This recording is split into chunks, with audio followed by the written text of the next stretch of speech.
Hero ഹോണ്ടയുടെ കരീസ്മയും ബജാജിൻ്റെ 220യും ഉള്ള കാലം. അന്ന് ടി വി എസിന് ഒരു പെർഫോമൻസ് ബൈക്ക് വേണമായിരുന്നു. അതിന് പകരമായിട്ട് ഇതിനെ രണ്ടിനെ പിടിക്കാൻ വേണ്ടി അവർ കൊണ്ടുവന്ന ടി വി എസ് അപ്പാച്ചി RTR 180. സംഭവം കാഴ്ചയിൽ കുഞ്ഞനാണെങ്കിലും ഇവൻ്റെ പെർഫോമൻസ് ഹെവിയാണ്. അത് എന്തായാലും നമുക്കിന്ന് എൻ്റെ ടി വി എസ് അപ്പാച്ചി RTR 180 കുറിച്ചാണ് സ്റ്റോറി ഞാൻ പറയാൻ പോകുന്നത്.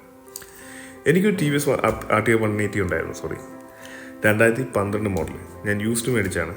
അപ്പം ബ്ലാക്ക് കളർ കാണാൻ നല്ല പ്രിസ്റ്റിംഗ് കണ്ടീഷനാണ്. എറണാകുളം തിരുവനന്തപുരത്ത് നിന്ന് പോയിട്ട് സിംഗിൾ ഓണർ ഒരാളുടെ ഒരു ഗൾഫുകാരൻ്റെ അടുത്ത് എടുത്തുകൊണ്ട് വന്ന വണ്ടിയാണ്. നമുക്ക് ഒരു കുറവും പറയാനില്ല. പിന്നെ ഈ സ്റ്റോറിലൂടെ എനിക്ക് ഈ അപ്പാച്ചിയുള്ള ആരാധന തുടങ്ങിയെന്ന് വെച്ചാൽ എനിക്ക് 220 കരീസ്മ ഉള്ള കാലത്ത് നമ്മുടെ കൂട്ടുകാരൻ പോയിട്ട് ഒരു RTR എടുത്തുകൊണ്ട് വന്നു. അപ്പം ഞാൻ ഓട്ടോമാറ്റിക്കായിട്ട് നമ്മൾ കോളേജിൽ പഠിക്കുന്ന കാലമാണ്. ഞാൻ അപ്പോൾ അവനോട് പറഞ്ഞാൽ നിനക്ക് വേറെ പണിയൊന്നുമില്ലേ, ഈ ചെറിയ വണ്ടി ഈ പൈസയും കൊടുത്ത് എടുക്കാനെന്ന് പറഞ്ഞപ്പോഴത്തേക്കും അവൻ പറയണം നീ ഒന്ന് ഓടിച്ചു നോക്കാൻ പറഞ്ഞു. ഓടിച്ച് നോക്കിയപ്പോഴാണ് നമ്മൾ ഇതുവരെ കണ്ട ബൗണ്ടറീസ് ഒന്നുമല്ല ഈ ബൈക്കെന്ന് എനിക്ക് മനസ്സിലായത്.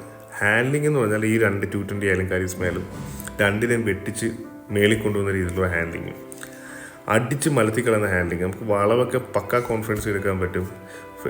നമുക്ക് ട്രാഫിക് കൂടെ ഫിൽറ്റർ ചെയ്യാൻ അല്ലെ ഫ്ലിക്കർ ചെയ്ത് പോകണമെങ്കിൽ ഒരു പാടുമില്ല. എങ്ങനെ വേണേൽ വണ്ടി ഓടിക്കാൻ പറ്റും. കാരണം നമുക്ക് ഒരു 18 bhp ഉള്ളൊരു എഞ്ചിനും ഒരു തീരെ ചെറിയൊരു വെയിറ്റ് വഹിക്കും പോലെയാണ്. അവർ കറക്റ്റ് പറഞ്ഞാൽ 129 കിലോ വെയിറ്റേ ഉള്ളൂ. നമുക്കൊരു യൂണിക്കോണിനേക്കാളും ഹങ്കനേക്കാളും വെയിറ്റും കുറവാണ്. അതൊക്കെ അപ്പാച്ചിയുടെ ഒരു ഗുണങ്ങളായിരുന്നു. നമുക്ക് ഏത് ട്രാഫിക്കിലൂടെയും ഏത് ദിശയിലൂടെയും വണ്ടി യാത്ര ചെയ്തുകൊണ്ട് പോകാം, ഒരു പ്രശ്നവുമില്ല. പിന്നെ സീറ്റിംഗ് പൊസിഷനെ കുറിച്ച് പറയുകയാണെങ്കിൽ നമ്മളൊരു ടാങ്കിൻ്റെ മേളിൽ ഇരിക്കുന്ന പോലെയാണ് ഇരിക്കുന്നത്. ഭയങ്കര അഗ്രസീവാണ്. നമുക്ക് ഫ്ലാറ്റ് ആയിട്ടുള്ള ഹാൻഡിൽ ബാർ, പിന്നെ റിയർ ഫുഡ് പെക്സ് ഒക്കെ നമുക്ക് വേണേൽ റിയറിലോട്ട് പിന്നെ സെറ്റ് ചെയ്യാൻ പറ്റും. ഓൾമോസ്റ്റ് ഇപ്പോൾ നല്ല റിയറിലാണ് സെറ്റായിട്ടിരിക്കുന്നത്. അതിൻ്റെ അത് കഴിഞ്ഞ് കുറച്ചും കൂടെ റിയറിലോട്ട് സെറ്റ് ചെയ്യാൻ പറ്റും. അങ്ങനെ പല എന്തോ പറയണ്ടേ, അന്നൊന്നും നമ്മൾ ഇന്ത്യക്കാർ കാണാത്ത പല റേസിംഗ് പെഡിഗ്രി ഉണ്ടായിരുന്നൊരു ബൈക്കാണ്. പിന്നെ പറയണ ഓവർ സ്കോർ എഞ്ചിൻ. നമുക്കൊരു പെട്ടെന്നൊരു ട്വിസ്റ്റീസ് കണ്ട് കൈ കൊടുക്കുമ്പോഴത്തേക്കും മറ്റേ രണ്ട് വണ്ടി കയറുന്നതിനേക്കാളും പെട്ടെന്ന് അപ്പാച്ചി കയറി പോകുമായിരുന്നു. അതൊരു സത്യമുള്ള കാര്യമാണ്.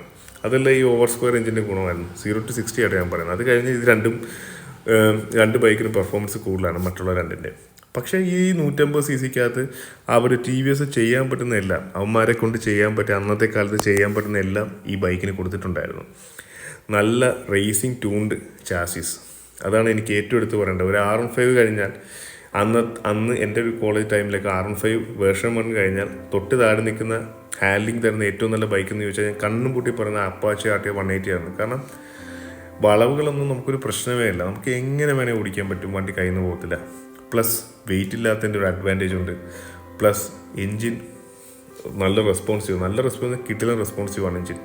പക്ഷേ ഞാൻ എടുത്തുകൊണ്ട് വന്ന വണ്ടി ഞാൻ തിരുവനന്തപുരത്ത് ഓടിച്ചുകൊണ്ട് വന്നപ്പോൾ തന്നെ എനിക്ക് കുറച്ച് മടുപ്പുണ്ടായെന്ന് വെച്ചാൽ നമുക്ക് ഈ രണ്ട് കരീസ്മ 220 ഓടിച്ചുള്ള എക്സ്പീരിയൻസ് വെച്ചിട്ട് ഞാനിത് ഓടിച്ചിട്ട് എനിക്കൊരു തിരുവനന്തപുരത്ത് നിന്ന് കൊല്ലം വരെ ആയപ്പോഴത്തേക്ക് എൻ്റെ പണി തീർന്നു. കാരണം എന്ന് വെച്ചാൽ ഒരു രക്ഷയില്ലാത്ത വൈബ്രേഷനാണ്.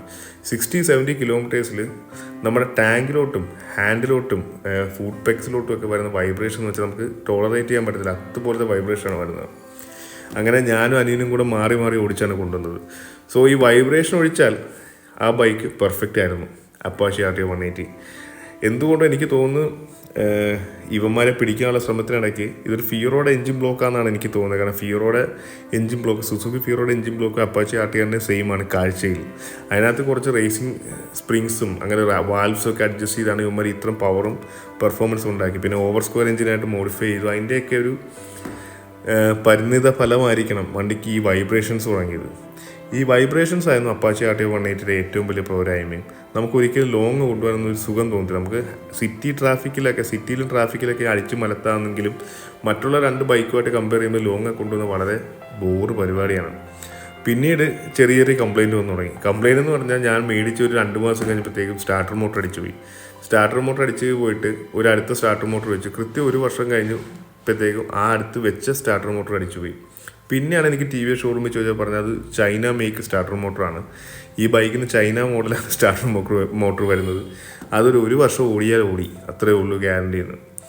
പിന്നീട് ഉണ്ടായിരുന്ന കംപ്ലയിൻ്റ് എന്ന് വെച്ചാൽ ആക്സിലേറ്റർ കേബിൾ. ഞാനിതുപോലെ ലോങ് ഒരു ദിവസം വയനാട് വരെ പോകുന്ന വഴിക്ക് വണ്ടിയുടെ ആക്സിലേറ്റർ കേബിൾ പൊട്ടിപ്പോയി. ഞാൻ പുതിയ ആക്സിലേറ്റർ കേബിൾ ആയിരുന്നു എങ്കിൽ പോലും പൊട്ടിപ്പോയി.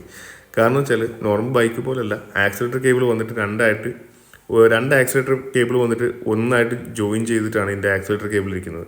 അത് നമ്മൾ ചിലപ്പോൾ ലോങ്ങൊക്കെ പോകുമ്പോഴത്തേക്ക് പൊട്ടിപ്പോകാനുള്ള ചാൻസ് ഉണ്ട്. അങ്ങനെ കുറച്ച് റിലയബിലിറ്റി ഇഷ്യൂസ് ശരിക്കും ഉണ്ടായിരുന്നു ബൈക്കിന്.